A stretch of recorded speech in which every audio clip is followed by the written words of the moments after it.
go. First positions, please. Roll. Take 4. And action. They've done us a great favor, Doug. We are no longer bound by allegiances. We serve no one. We live by one rule and one rule only. Never again will we allow ourselves to be put in this kind of position. Walker and Vasquez. All of them. I'll hold them all accountable. Retribution? No. It's more than that, Doug. Just take a step back. Look at the bigger picture. I think I see what you're getting at. Kern first? That's how you devour a whale, Doug. One bite at a time. I haven't eaten since yesterday. Okay, got it? Give me one more.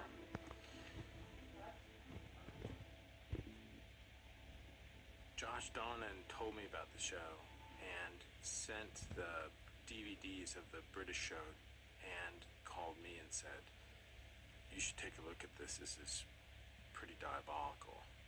Even the longest, the most glittering rain must come to an end someday. So I watched, I think I watched 4 hours and concurred.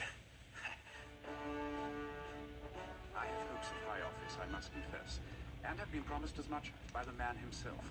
But first things first, Dave. We have a general election to win. David was busy doing Benjamin Button, and it was in the final stages of post.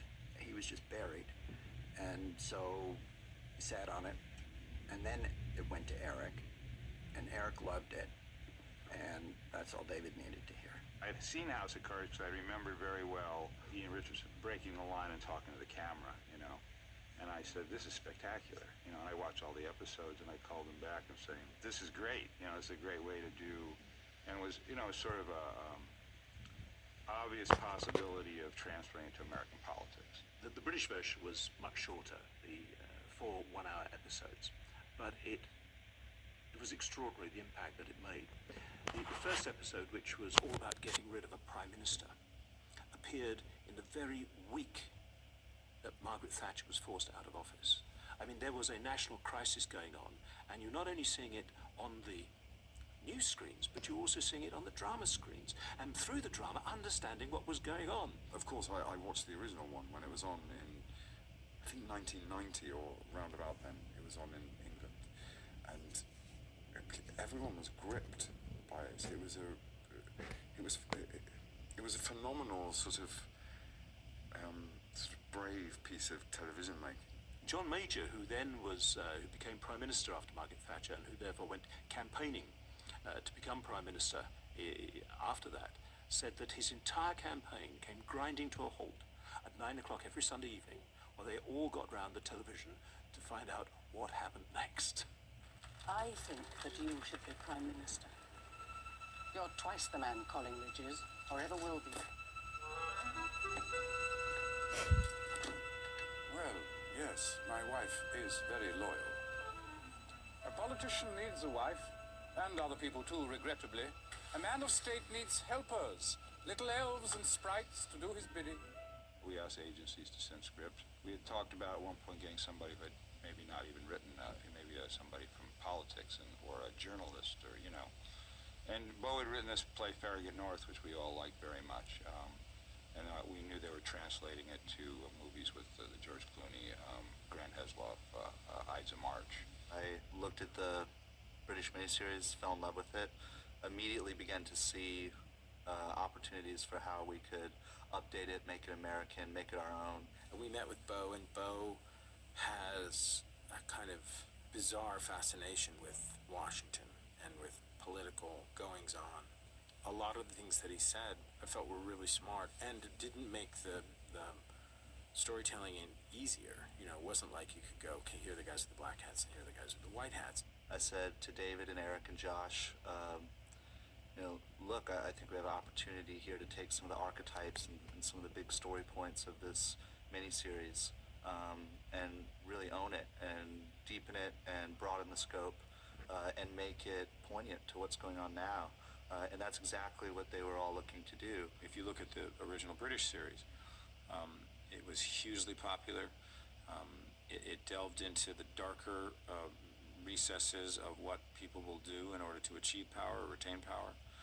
And I think it adapts really beautifully for the United States. In Britain, I've had lots of letters when they've heard that it's been recast in the States. Oh, it can never be as good as the original. Well, of course it can be. Of course, everybody's crazy on Twitter, and everybody's like, oh, I don't know why everybody thinks you need to remake a show when one show is so good.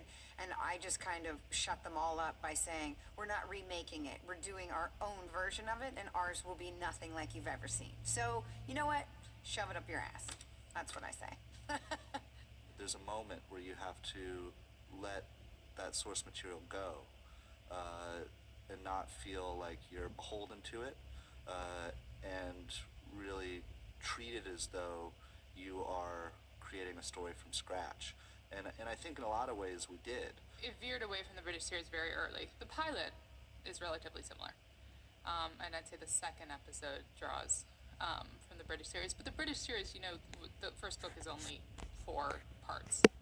So we kept the idea of this reporter, this relationship that he has with a young reporter, and we kept the idea that he's kind of being the puppet master of a younger man. Although in our series he's a congressman, and in the British series he, I think, was a PR guy. And we kind of, we kept the FU, we kept the character, we kept the idea. The name, of course, has been changed from the original series of my books. FU in the British version is Francis Urquhart, Urquhart being a Scottish name. I don't know too many Urquharts in the American political system, so I think the name had to change, and Francis inevitably becomes Frank to Frank Underwood. And I think that was not only entirely right, but I'm just so delighted that they kept the original ludicrous idea that the man should be summed up by his initials of FU. I wanted to be able, for at least the pilot, to keep that phrase, "You very well might think that," I couldn't possibly comment. He wants to pull the strings. He wants the party leadership for one of his protégés. You might think that. I couldn't possibly comment. Is it education? You might very well think that. I couldn't possibly comment. And I thought, how do I have an American say that without sounding like a complete douchebag? Because it's just not the way that Americans speak. And then I thought of my dad, who's from South Carolina, and I pictured him saying it with his Greenville accent. And I thought, well, that might actually work. You very well might think that. I couldn't possibly comment. And so I called up my dad and I said, "Dad, I just want you to say these words for me. And I just want to make sure you don't sound ridiculous." He said it, and I go, "Bingo. Okay, now I can pull this off."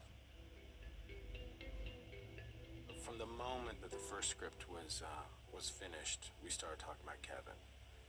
And it was Kevin, and then there was nobody else. So it was kind of we're in that beautiful place, that you love to be when you're casting something, which is great. Thanks for all the hard work. Now, if we don't get the one guy in the world who can do this, there's no point in continuing. It's such an odd trick, breaking the fourth wall. It could be done really well, or it could be done really badly.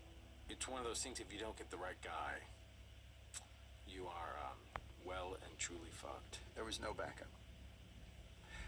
When you read it, you just see Kevin all over it. And we were lucky that he said yes. Kevin pretty much said, if you let me go away for 18 months and do Richard III, if I can come back and do this. And we were like, that would be great for us because we want to write 10 other scripts. And I felt like by the time he's done, he's really going to be ready for this. So I was asking myself, I have the perfect Richard III. Now I need Lady Macbeth. I need Lady Macbeth to be somebody who makes you weak in the knees for many different reasons.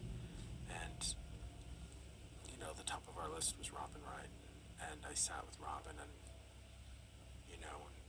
I made my plea, which is, there's no reason you should do this, other than it could be really interesting, and I hope you'll take it seriously. And I gave her the script, and she liked it. We were doing a dragon tattoo in Stockholm, and he said, "Will you come down and have a coffee with me? I want to talk to you about a show, no. not TV show, a show. We talked for about 3 hours. I remember just thinking, I don't want to do television, but I want to work with Fincher again and again and again. And I knew he would bring something special, and his expertise would change the venue of TV. You know, I knew it would somehow shift into something more original. So with their blessing, we were able to go to Netflix, and Netflix was able to say yes, get a writer's room together and come up with 13 episodes.